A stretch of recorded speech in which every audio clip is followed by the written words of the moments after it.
Well, what's going on, everyone? Welcome to the Freddie and Alyssa show. It looks like it's going to be a solo episode today. My wife, Alyssa, is out saving the world. And I'm enjoying some coffee, and I'm going to chat with all of you wonderful people. We got some cool milestones today. I'm approaching my 2 months as a realtor. Today is my 7-month, not anniversary, but 7 months of me dieting and working out, and I'd love to touch on that. Our house progress. There's a lot of other stuff I want to chit-chat about today, so let's hop into the episode. I'm watching my audio levels here because now that I'm kind of talking to the camera, I feel like I want to project my voice a little bit, but then I hear I'm loud in my headphones, so I'm going to try to balance this out here. Welcome, everyone, to the Freddie and Alyssa show. If you're new to the channel, be sure to subscribe, like, comment, all that fun YouTube stuff. If you're watching on Facebook and you want to like the page, that would be awesome. And if you're listening on a platform like iTunes, hello out there. If you want to leave us a 5-star review because you think we deserve it, that would be incredible. We've been putting up content now for nearly 4 years. Next month will be our 4-year anniversary of the Freddie and Alyssa show. So thank you for showing up each and every week and supporting us, because we couldn't be doing what we love without all of your love and support. So thank you for that. I might actually get comfortable today, because if Alyssa's not here, she won't complain that I'm putting my feet up on the table. Let me see if I can kick back. Oh, look at this. It's like we're lounging together, just enjoying, having a conversation. I really like this. I'm going to enjoy my coffee. I just had my Sambucol, which is perfect for the sponsor today. If you haven't tried those, check out the ad I'm about to play, and if it's something you think you would enjoy, they're delicious, and they're really good for you. Benji's going to come and join me, it looks like, as well. So I'm going to roll the sponsor, and then we'll hop into the show. There's honestly nothing more important than taking care of yourself. Can we agree? Because if you're not feeling your best, you can't be your best. Sambucol helps you feel your best with powerful immune support, powered by nature's superfruit, black elderberry.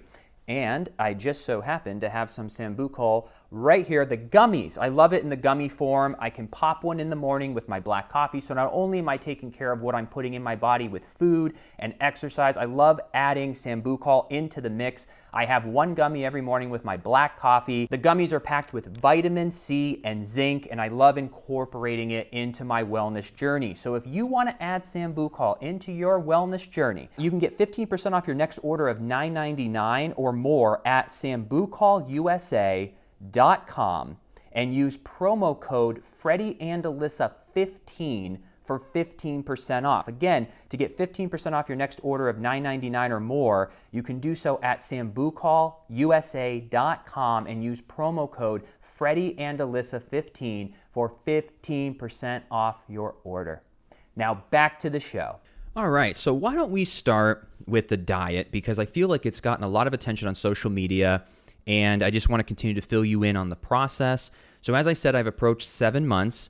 And for those of you who might be new to the whole entire journey, I decided back in August, after, I would say, a summer of fun, of a lot of eating fried foods and pizza and drinking a lot of beer, I got to a weight that I wasn't comfortable. My clothes, it was just, not at my standard of how I feel good. And I really wanted to feel confident in how I looked.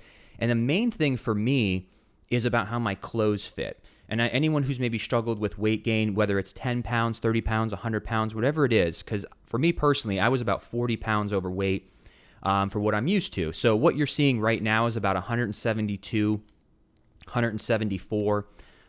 When, for any of you who watched Days of Our Lives, or even back in 90210, now granted, I was only 22 years old back when I started, but I booked the shows around 162 pounds. I think I leveled out during when I was probably in the best shape was around 170. And I think for my height and build and the amount of muscle mass that I had at that time, I even worked out with a trainer when I got really yoked for a quick second. But around 170 is where I came onto the screen. And that's the weight where I booked all my commercials, my television shows. And so I really felt like when it comes to being on camera, 170 was kind of the key for me. And what I realized back in my life is I used to enjoy going shopping for clothes, and I thought as I got older that I just didn't have any interest. And I was like, let me just wear kind of whatever.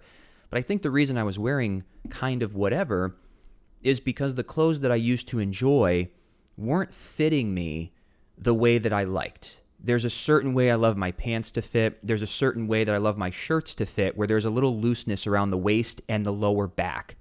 But when I gained 40 pounds or even 30 pounds, the shirts would stick to my stomach and back. And it didn't have that flowiness and it didn't fit right in the shoulders. And I remember not even picking out clothes that I liked. It was more picking out clothes that just fit and looked good. And I did that for a few years. The past 4 years, I was kind of up and down. And I just had this wrong mindset because life was going good. Though I had some ups and downs and challenges, I was just kind of in this routine, in this rut of going to work, going on these crash diets of like, I don't want to eat, just beef and chicken and broccoli or just eat a little bit. Like I want to order food. I want to drink alcohol. I want to have fun with my friends. I want to have fun with my wife. I want to travel. And so I kind of would just diet so that I could lose and get down to like 180-ish. And then I was like, oh, okay, now I have 10 pounds to gain before it becomes a problem. So then over the next 6 to 8 weeks, I could go live the life that I wanted where I would eat and drink and do whatever. And it would be kind of the happiest time for me because it was best of both worlds where I was still thin, but I was able to eat and drink. But before long, I'd hop on the scale and I saw 190. But then it was like someone's birthday next weekend. I was like, well, I'm not going to start dieting now because it's someone's birthday. Then before you know it, I was 195. Before you know it, I was 205.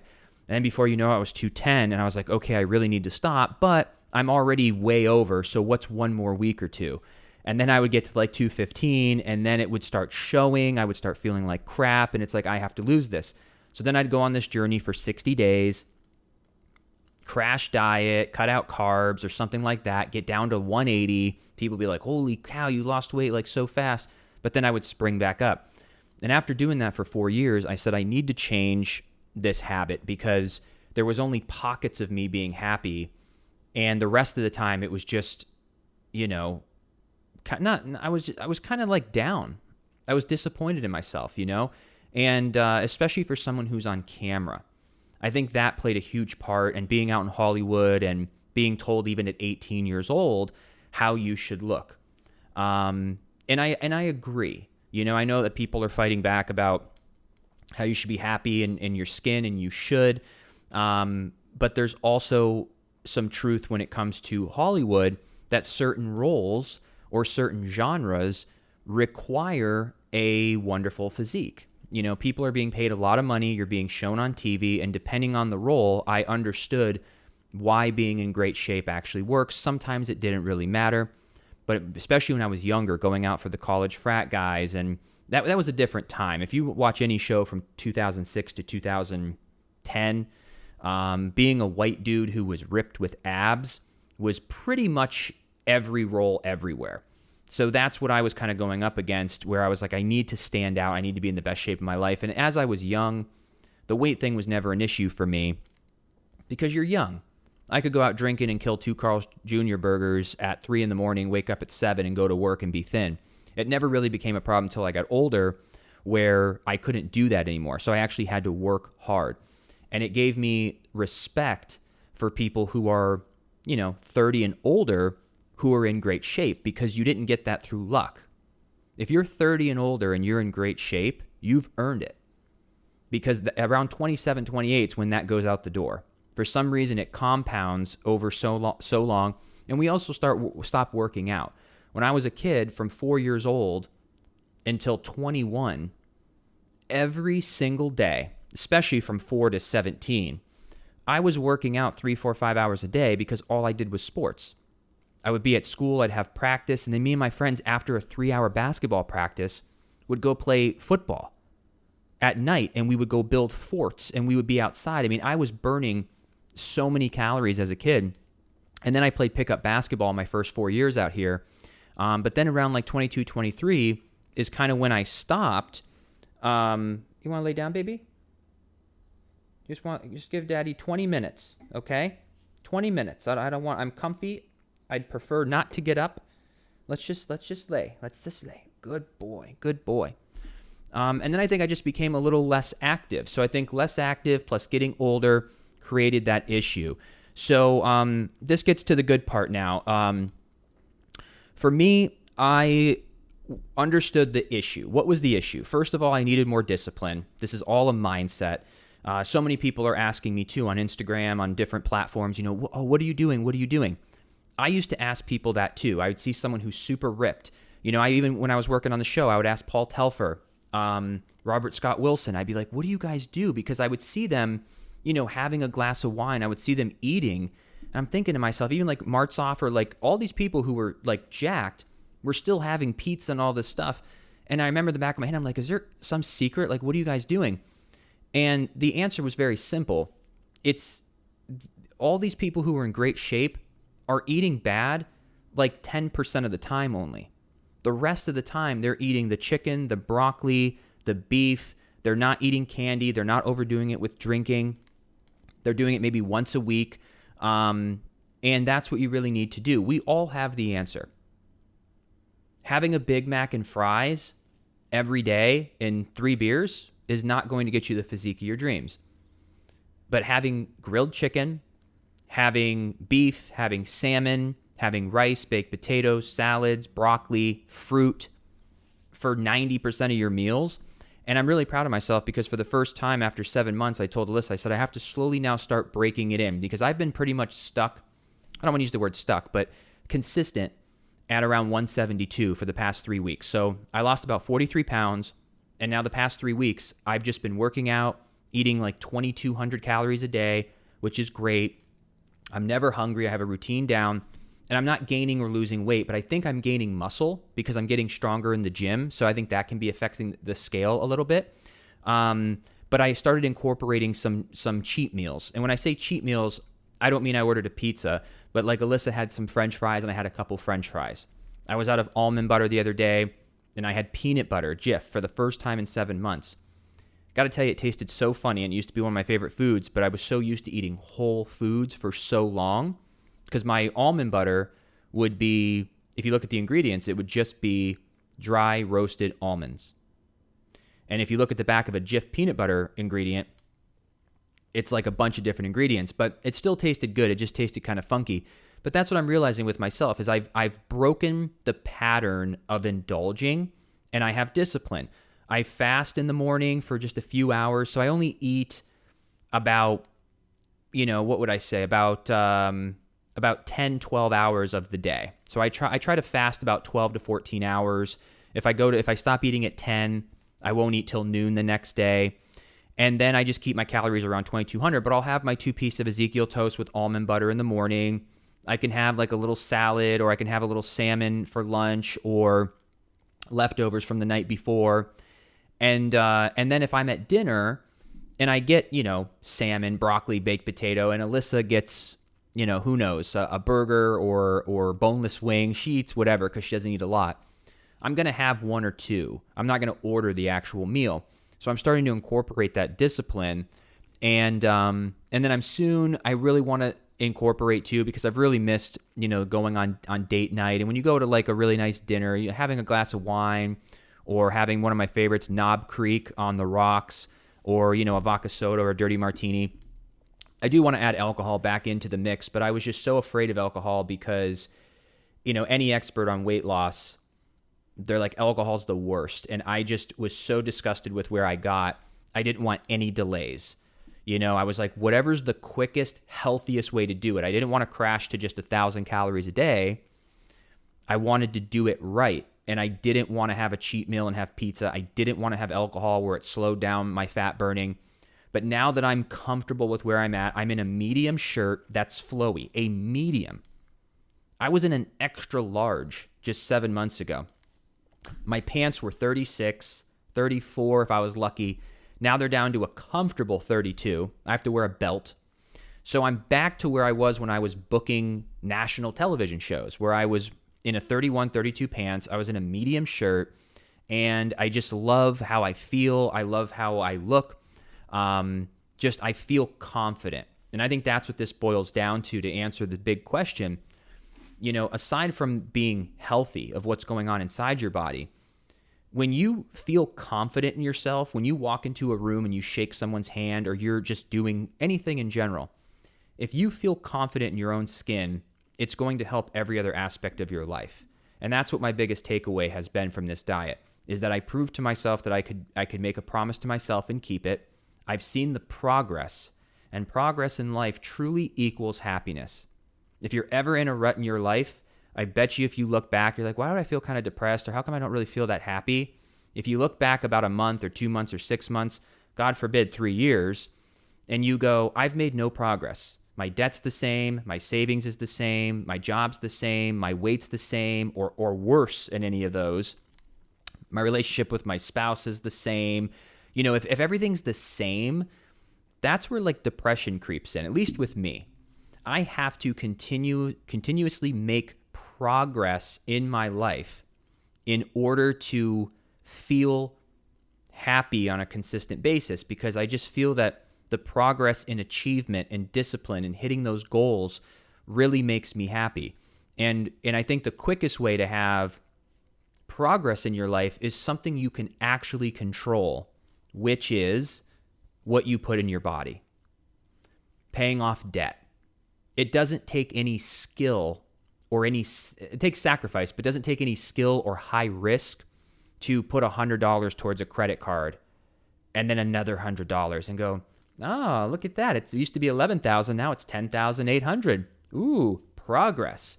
It's like choosing grilled chicken and broccoli at going out to dinner, and losing a few pounds doesn't take any skill or high risk. It's just input output.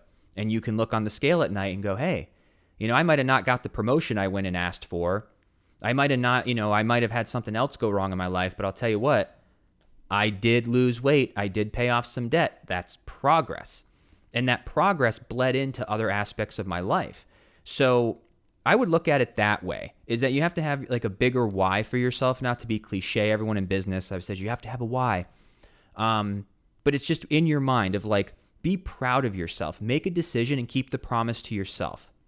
Have the discipline and make the sacrifice. So when you put your head down at night and you put it on that pillow and you're like, regardless of what happened, I paid off $27 of a credit card or $1,000 of a credit card. I didn't eat anything bad. And I got on the scale after a week and I lost a half a pound. If I just repeated this week over and over and over, after some time, I will be in the best shape of my life, have no debt. Maybe you're working on a relationship. Whatever it is you're working on, focus on what are you making progress in your life. And that has been so apparent to me. And there's never a better time to do it.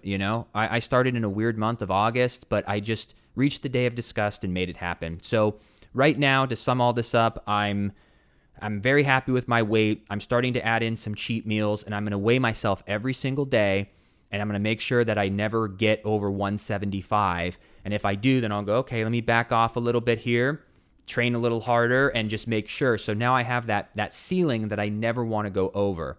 And I just created that discipline for myself, but I did it in the right way. So if you're looking for a right way to do it, don't try any crash diet, no fad diet. Lose 10 pounds in a week. Can you do that? Yes, but it's not sustainable. You're wasting that sacrifice for absolutely nothing. You should lose a half a pound to 2 pounds a week max. If you're someone like me, someone like my dad, he's been doing it as well now, and he's been losing a lot of weight. I can't wait to see them. I'm picking them up later today. They're going to be here to visit for my birthday. I'm really excited about that, but he's been losing weight. If you do have a lot of weight to lose and you start eating healthier, you might lose 3 pounds the first few weeks each week because you're losing a bunch of garbage and a bunch of water weight. But the true consistency that I've learned through this, through all my ups and downs, I've tried every diet, I've done everything. Don't crash diet.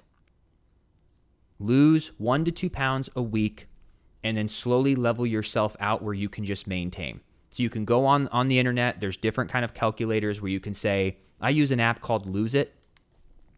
You just type in, how much activity you do, what your age is, what your height is, maybe your height, how much you weigh, and it'll tell you how many calories a day you can eat. So for me, if I want to lose 2 pounds a week right now, I have to eat 1,700 calories, which I don't want to do.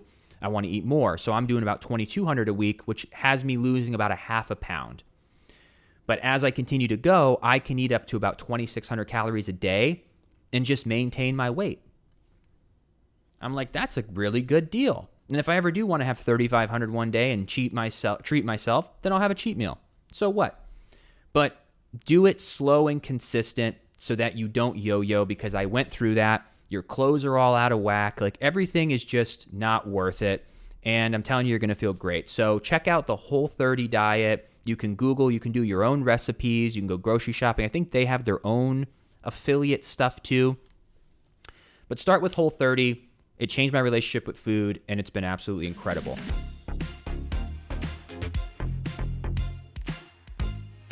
All right, y'all, let's chat wines. Today's episode is brought to you by First Leaf Wine Club. So, y'all know I love wines, and you know I love exploring new wines. However, I don't always know what to do or what to choose when finding a new wine. Well, come in First Leaf. That is why I love them. They remove all of the guesswork, doing all of the hard work to discover great wines so I can just enjoy them. This is the really cool part. I'm now on my second shipment. And when you rate the wine you receive from the first shipment, First Leaf learns more about your palate. So not only are you being introduced to tons of new wine, but First Leaf boxes get better. So for instance, based off of my last wine selection, I realized that I really love a good cab, a nice Sauvignon Blanc. And now for my next shipment, it will be even more tailor-made just for me. But here's a fun little not so secret fact. They work directly with winemakers, which means you get incredible wine 60% off retail. Just ask my hubby. He is thrilled about the money that we're saving.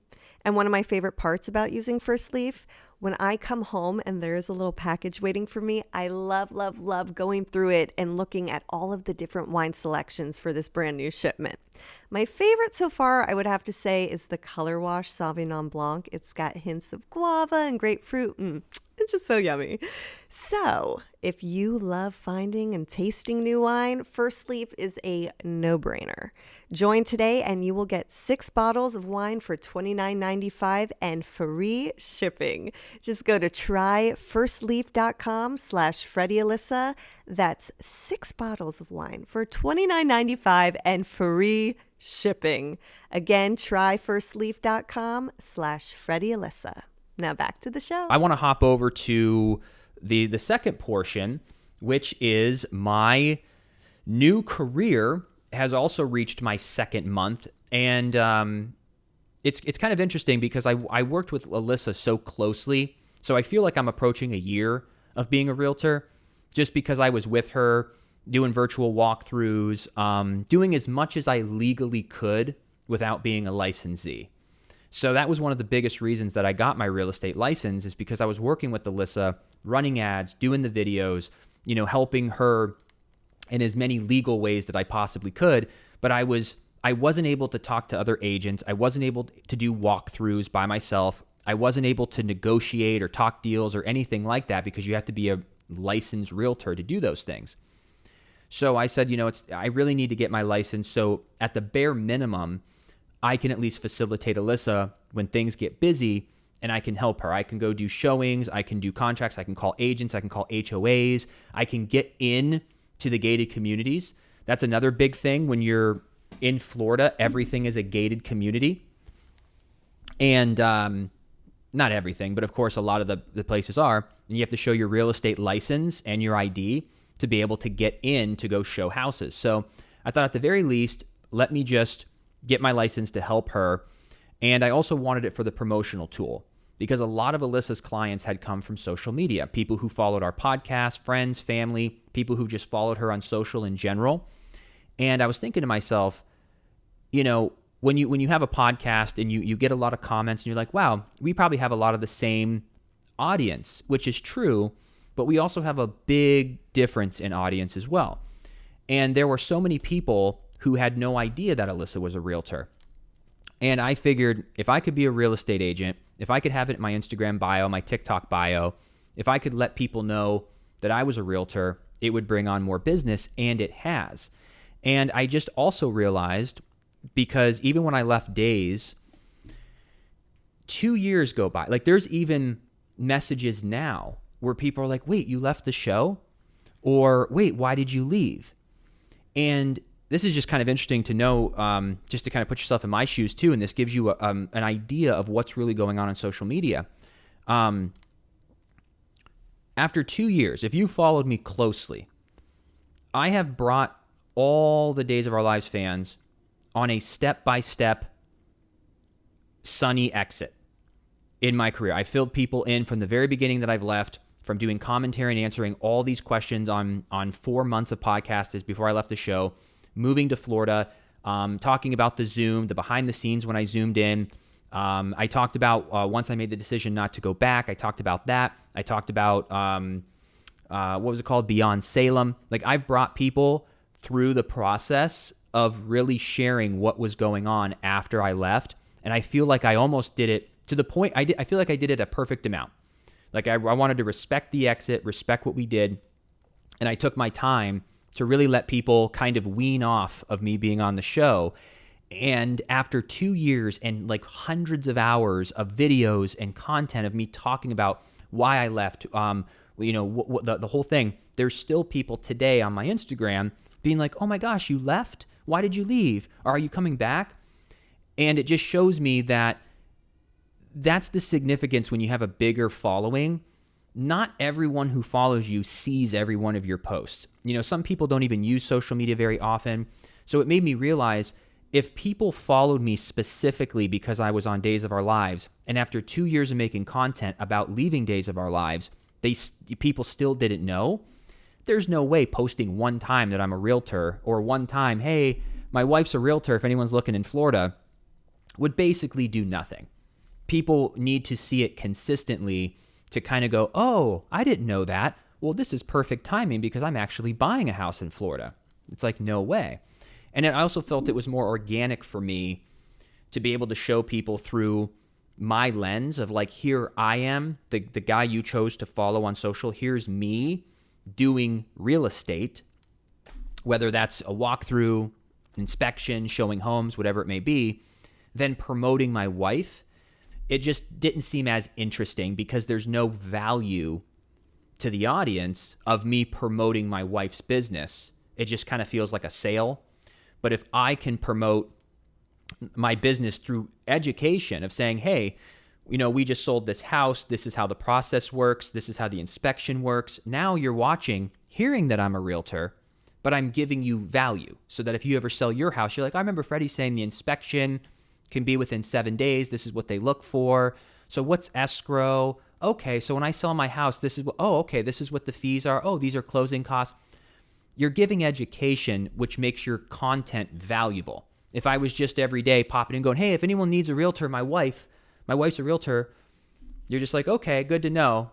But like it doesn't add anything to the people watching. So my number one focus on the podcast, on content, no matter what I'm doing, is how can my audience find value in this? Because if it's not entertaining, inspiration, or educational, why are you watching? So I always think about that. So I figured, let me do that. Let me help her, and we can build this business together. And it's kind of built into what we've already done. We have a lot of attention on us. If someone wants to buy a house, why won't we do it? Let's do it. So I passed my exam in end of January. Here we are now kind of at the end of March. It's been 2 months. And just the combination of everything that has accumulated for Alyssa, plus my announcement and people coming, I'm very excited. We're working with 5 people right now. I was trying to look at my board. It's a little too far away.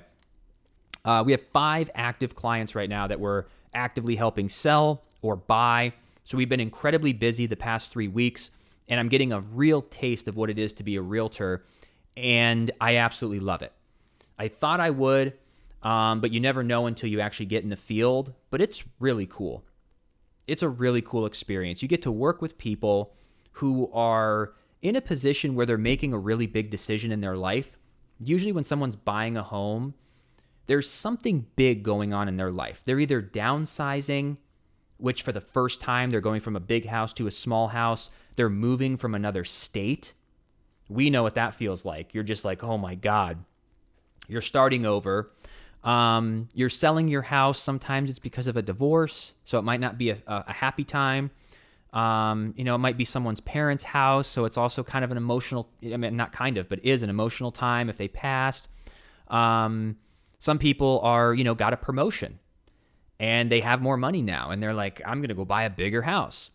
Some people get an inheritance or a settlement. Like there's always a story that's, like I said, it's emotional, sometimes happy, sometimes sad, but there's a lot at stake sometimes for people who are buying and selling.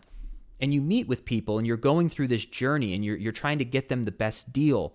And it's just a lot of fun. You get to know people.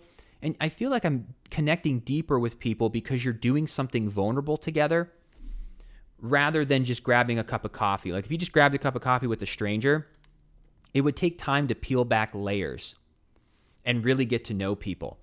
But when you're doing something like real estate or in other businesses that I've done in the past, because you're cutting to the chase, people are opening up to you in a sense that they normally wouldn't. Like if you sat down for a cup of coffee and the first thing someone says is, I'm going through a divorce, I need to sell my house. My credit's in the shitter. I need to get this much money. My kids need to go to, like, there's all these stories and you're like, whoa. Or you just hear like, hey, I want to retire. I've worked so long. I'm so ready to just come to Florida and do this or do that. And so you really get to hear people's stories, and it's just been really fun because I love learning about others. I love learning about their stories. I try to see what can I learn from this group or from this person. And it's just been a wild ride so far, and I'm having so much fun doing it. And I'm kind of cheating in a way because my wife is doing what I would call the most, what is the right word? What's the right word? Let's go with tedious. She's handling the most tedious part of the business that I truly wouldn't like. I would get through it because it's part of the job, but I just happen to get lucky that my wife is so good at like contracts and she's so good at the administration part because there's so many like phone calls to put in and scheduling things. In the contracts, there's like addendums and there's like different clauses and there's different, just there's like 7 or 8 pages and people have to sign and you have to type all this stuff in and everything's got to be exact. And of course I could do that, but it's not something that I'm like, can I do? Like if I get a text and I'm like, oh, we have a showing today or a new house is out, I'm like, let's go. I am dressed and ready by the door. The dog camera's out. The pad's on the floor. Benji's water dish is full. The treats are by the door, ready to give him to say goodbye. I got the keys in my hand. I'm like, let's go see this house. I am excited. Or you're calling, you're putting in an offer, you're talking to the other agent. You're like, so what are we doing here? You have any other offers? Okay, you have many offers, so we want to put a good offer. What's your seller looking for? What can we bring to the table more than just the highest price? Like, do you need a fast close? Like, what do you need? Come on, do you have any wiggle room on that? I love that. I love searching new areas and being like, okay, can we get a house for $400,000 here? Oh, this is a good one. This is here. That excites me. Then when you submit an offer, you're waiting for the call. Did your client get the offer? I love that.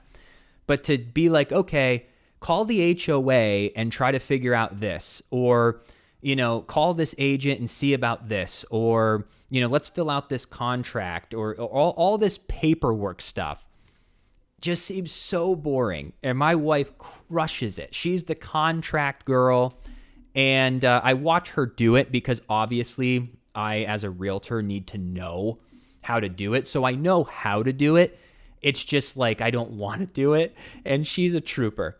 So I've been so blessed that I get to do like the most fun, which is make content around real estate, acquire clients, meet people, go to lunch, show them houses, drive around, look at cool properties, look at different remodeling that could be done, research areas. My work day consists of, like, even last week, we're helping these 2 wonderful ladies, and they're looking in one of the coolest areas called Windermere. It's this beautiful, beautiful part of Orlando, Florida. And we drove around looking at like 7 or 8 houses, and they're just beautiful homes in these gated communities. And that was our work day for 3 days. It's just hopping around to these like sick houses, looking around, and just kind of hanging out, meeting people, and just sharing in this experience. I know they're probably a little stressed because they're like, we need to find a house. And I understand that. And obviously we're the professionals and we want to help, find them a house. But of course, we want the result. That's the goal. We want to find them a house. We want to, do the contract, get the offer accepted. And that's the goal. We want to build our business and add that to the portfolio and all of that. But genuinely, I'm enjoying the process. I want to find them a house today. I want to find our other clients that we've been helping for a few months that we're trying to find them the right house. Like, I want to do it today, of course. But I'm not rushing the process on my end. I'm just truly soaking up the day, being like, I'm so grateful that I get to drive around this beautiful state. It's sunshine. It's snowing where my parents live. And I'm looking at these beautiful houses with cool people. And I'm just truly enjoying the process. And I know when you enjoy the process in life, those goals of selling a certain amount of homes or closing on a certain amount of deals, that's going to come. The money's going to come, all that stuff. But I've just gone to a point in my life that we've done so many things that I will not spend a minute anymore doing anything that I don't enjoy the process on the way to the title goal or the financial goal or whatever the goal may be. Because every time you hit a goal, you move the goalpost. So your whole life is basically just the journey and process. And if you don't fully enjoy the process and the journey of what you're doing every day, then you're just reaching for a goal, hitting it, and then moving the goalpost on yourself. So I've really been soaking in the ups and the downs. And there are downs. I mean, it's a roller coaster. Being a realtor kind of reminds me of an actor in the sense that you don't have an opportunity until you have a client. And in acting, you don't have an opportunity till you have an audition. So when you acquire a client or you get an audition, that doesn't mean that you're going to work or get paid. That just means you have the audition. Then you go do the audition. You go see the homes. And even when you get a callback or you submit an offer, still doesn't guarantee the job. Once the offer is accepted, it's almost like booking the job. You book the job, you get your offer accepted, then there's a 30-day escrow period. And in those 30 days, if the inspection comes back wrong, the appraisal comes back wrong, the financing falls through, God forbid something else happens, you don't get to film or do the job or get paid. It's done and you're back to auditioning. If you book a job, you can even sometimes go to a table read and they might recast you. Until you film that show and it airs on television, that's when you're officially like you did the job. That's the same thing with commercials. You could book a commercial, film the commercial, and if they don't air it, you don't get paid. You get like your day rate of $500, but like to get the 10, 20, 30 grand that commercials can pay, that's when it runs nationally. So I feel the same thing in real estate. Like, I'm excited when you get an audition or you get a new client, you're excited. You're studying the lines, you're learning the character, you're studying the client, you're learning what they want. You're going to houses, you're going through the audition process, you book it, the offer's accepted, but then you have that waiting period still. So until the deal closes and they get the keys and that title, and the same thing when you see your face on TV, that's when it's there. So it's identical.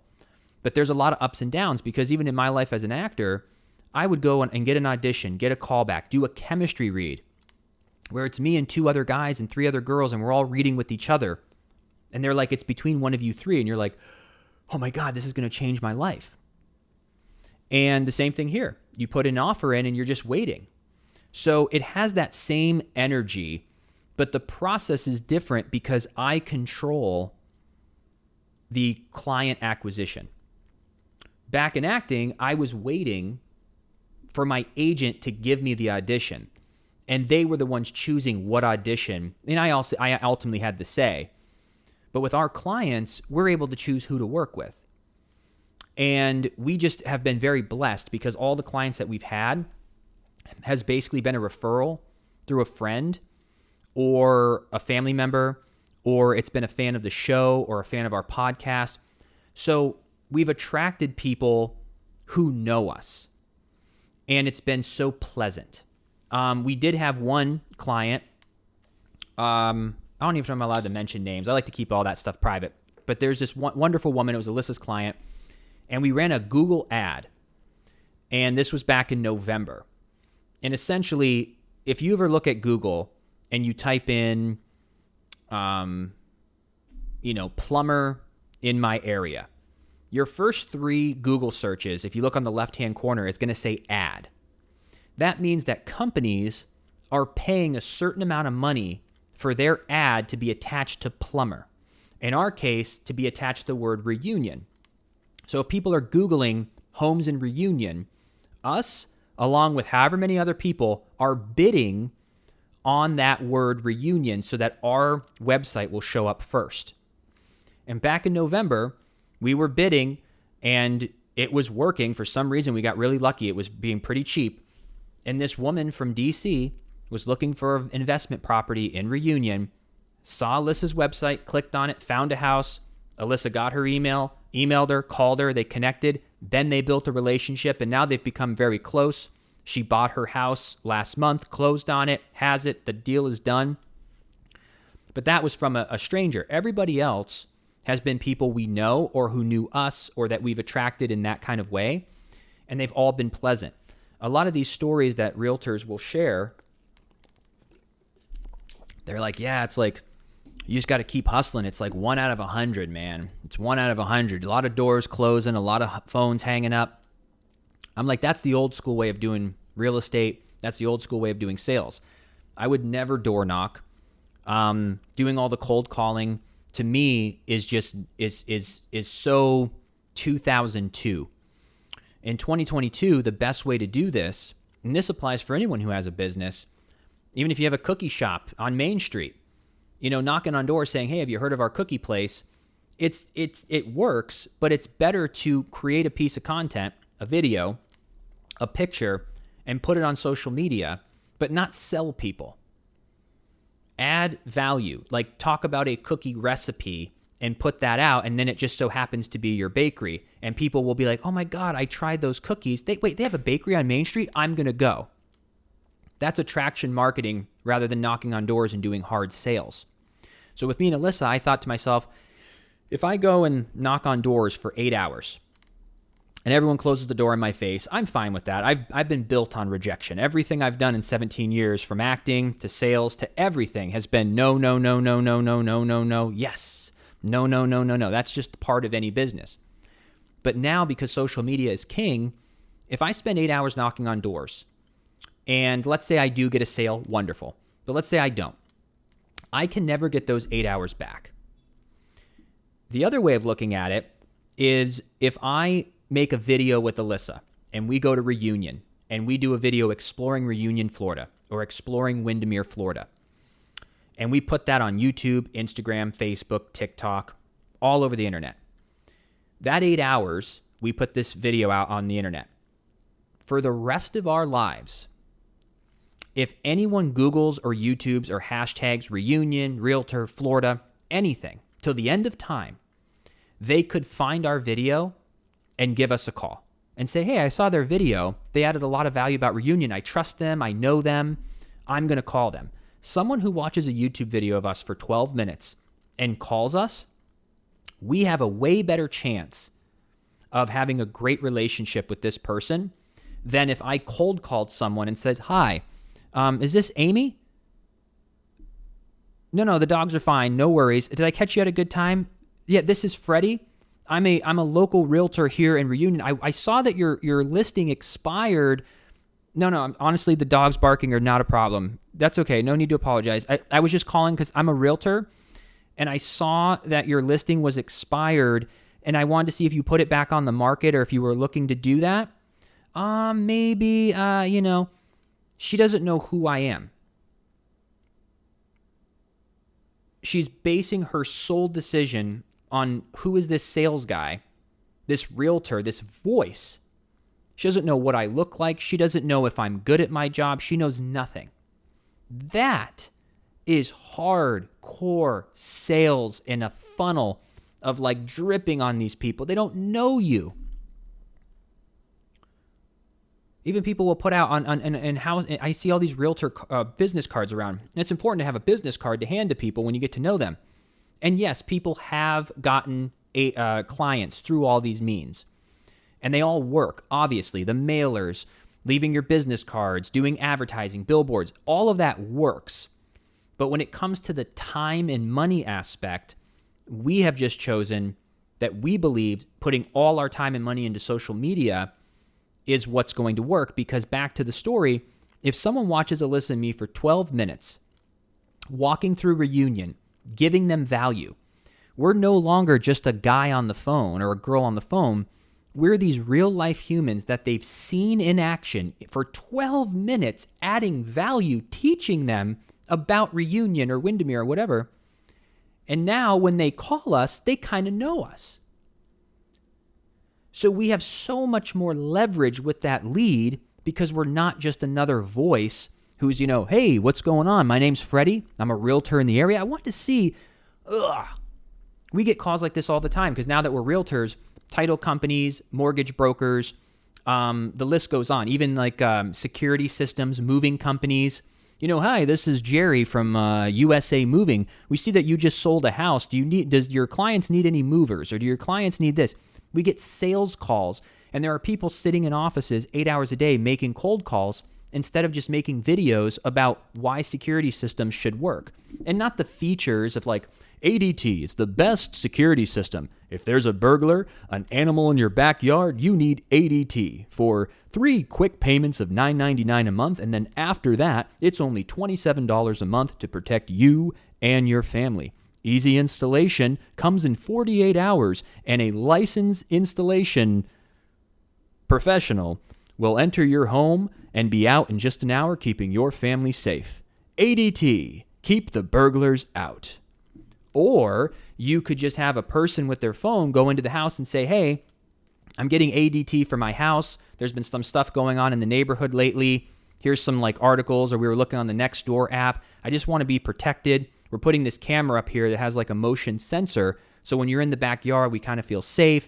It's real easy. It's not bulky. It's real. You can use it on your app, and it's great. Real people sharing real stories is what the internet and social media is craving right now. And these companies still spend all their time and money on commercials that don't connect. Thank God for the sponsors that we have for our podcast. Like, they get it. People are more likely to buy something on a podcast and on social media than they are on a TV commercial. And, that's why I feel I'm in a grateful place, because I do deals all the time with all these different brands through social media. And what is even better right now is companies don't even really care if I post a video on my social media feed. So there's a few videos and companies that I work with, and that I'm going to be working with too, that I'm making videos for them so that they can put it on their social media.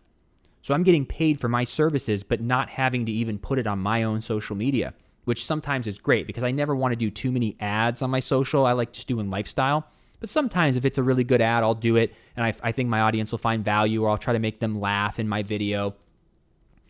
But these companies are starting to come around to going, oh, we just need real people who are creators, or real people who can pick up a camera and talk about a coffee in just being real, like a friend sharing what their favorite coffee is, not slow pouring coffee beans, hitting here with the perfect light, wake up in the morning, and then you have this whole shot in every commercial. This is how I booked a lot of commercials.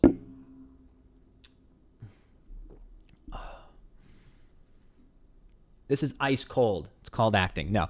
But yeah, I just think the whole commercial aspect is over, and the sales portion of even being a realtor or any sort of salesperson, like cold calling, just seems out of, like, I can't relate to that at all. That sounds wild to me. So that's why we're focusing on the social media aspect of it, so that when the leads come in and people come in, to wrap this all up, it's wonderful when you have people come to you that know who you are. And this theory isn't a theory. It's been tested. There has been a few leads that we've gotten that didn't come from anyone who knew us, but just through like a third party. They were all awkward and weird and what we call jokers. Jokers are people who talk a big game, but they're kind of full of shit. They're like, hey, yeah, I was thinking about buying a home. Okay, cool. What's your time frame? I would say, as early as next week or maybe Christmas. Okay. And then what about your budget and area? I'm kind of open. I mean, you're the expert, so I'm kind of open to whatever area. I was thinking about maybe investing in a strip mall or maybe buying like a $2 million house. Okay, is there like one that you'd like us to focus on first? Yeah, let's look at like $1 million house in whatever area you think's best. We're like, okay. We hang up the phone. We look at each other. We're like, this is a joker. There's no way that this guy's for real. And we send a few properties. After looking at these properties, I actually think I'm going to look more in the 300 range, maybe up to 700. So you went from a $2 million house or a potential strip mall for an investment, and now you want to buy a $300,000 to $700,000 house. And then we send like $300,000 to $700,000 homes and then never hear from them again.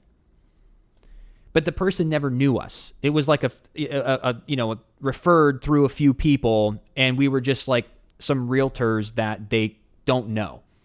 So when you hear stories like that, those are the stories, the horror stories you hear from other realtors who are like, yeah, like the leads or crappy leads. I was like, it's because you're using outdated methods of lead generation. Be yourself, put yourself out on social media, add value to your audience, and people are going to refer you because they're down-to-earth people. They're going to be fun. They know their stuff. And so I forget why I got on this whole point, but I just think that's really interesting. And I love cracking the code. I think that's what this boils down to. I love the competition. That's what I miss. That's the one thing I do miss about acting is the competition. I didn't enjoy the process of waiting for my agent to call me for the audition, but I do love the competition. I love walking in and someone's like, yeah, there's 500 people auditioning for this. Like, well, this is going to feel great if I book it, beating out 499 people. So I love the whole competition aspect of it. I love meeting people, and it's just been absolutely wonderful. So I think we're really going to do some big things this year, and I'm just trying to figure out a way to incorporate a little bit more of what we're doing in real estate on my social media. We've been so busy. We've probably shown close to 30 homes between our 5 clients in the past 3 weeks. And I haven't really posted much on social media because I'm trying to find a way to be professional, putting my clients first. And I feel like there's certain times I can get away with taking some video, but I just feel like it's not right to, I haven't figured out a cool way to kind of incorporate both of the taking a video, without it seeming distracted, So I haven't really done any videos. And there are times that like Alyssa's done a pretty good job where we're outside the house before clients show up and you can take a picture, or there's times that you can sneak like a little video to kind of show the audience what you're doing. But I think Alyssa's brand of how she does her social media, that works. I feel for me, I like having the camera in my face. And if I'm in a house, I feel the need to want to say, hey, so I'm in this house right now. This is the second one of the day. Here's something unique about this house that makes this like cool. Like these ceilings here. Do you all see the ceilings? This is something that was only done in the 1960s. Like that's how my innate ability of wanting to put content out. I always want to like bring people on this journey of like something unique, where I feel Alyssa's been able to build her brand on like, I can't describe it. Like her and I do social media. Like there's 2 groups of people who do social media. She does it one way and has tons of success and attracts so many people. And I do it in a different way. Like she I don't know. You can probably tell the difference, but they're both great ways. She can just get away with a little more than I can because I've just basically picked a certain type of like content that I want to make. So I want to try to find a way to incorporate what I'm actually doing in real estate more than commentating on it later. So I'm going to figure that out, but I'm still new and I don't want to bombard people over the head. Also that, everything's real estate all of a sudden. I like easing people in and going through the journey, the ups and downs, being honest, having the conversation so that people are on the ride with me. So I'm overthinking it. I know Alyssa just says, just post. Like, what are you talking about? I'm like, I know, but I really do think like overthink some things. I think it's important. So we're going to figure all of that out. And then lastly, before I get out of here, I've got my birthday this Saturday. I'm going to be 34 years old. My parents are going to be in town. I can't wait. I'm counting down the hours because I'm going to go pick them up tonight. And I really love that what we envisioned is coming true. I've seen my parents more in the past year and a half than I probably did the last 5 years in Los Angeles. They're coming down all the time. We found a really great system of being able to do it in an affordable way, and it's just truly, truly enjoyable. So I'm very, very pumped. We've got a closing happening next week. Last real estate story, but this is kind of some of the stuff that happens. Some of our clients or two of our clients are buying a new build, and they were all set to close next Thursday. They were going to do a final walkthrough, and a pipe was leaking in the downstairs powder room behind the toilet. And it ate through the drywall, and it messed up, and it set them back 5 days. And the clients were calling. They're like, we don't want to wait 5 days. Like, we have movers coming. Like, what the hell's going on? We show up to the house yesterday. There's 5 or 6 industrial-sized fans blowing on this drywall because they need to get it dry before they can actually fix it to keep it on time. But little things like that happen throughout real estate. There's just so many working parts that you never know. So we hope the closing doesn't move past the 23rd. But this will be another closing for us. So we're on a journey here. Our goal is to do 30 deals this year. We're on our way. I think by summer we're going to have at least 5 to 10 already in the bag, and then we'll see what the rest of the year brings. But yeah, we got a big dry erase board. We're going to bring all of this into our garage when we move into our new house. And I don't really have any updates on our new house yet. They do have the block up, but we're waiting for the roof and the windows. So they haven't really touched our new build in the past week. But we're already dream building, doing the backyard inspo, the garage, building our studio out. For the first time, we're going to have so much space in the garage to make it into a beautiful studio. We're already talking about bringing guests back on. And so we're going to be like kind of mixing up the Freddie and Alyssa show a little bit. And we just had a lot of changes in our life, a lot of stuff happening. We got a million things going on. But I think we're doing a pretty good job of our scheduling, keeping things on track. And I'm hoping that we continue to bring a lot of value to you, whether it's entertainment, inspiration, or education. Those are always our 3 points that we try to make. So I want to thank you for hanging out. I know you probably all missed Alyssa today, but she'll be back for our next week episode, and we can catch up on life, and I'll tell you about my parents' trip and birthday and all that kind of fun stuff. So thank you so much for chit-chatting with me today. Well, me just talking your ear off, but you know what I meant. So I'm wishing you just the most amazing week ever, and I will see you next week. Take care, everyone.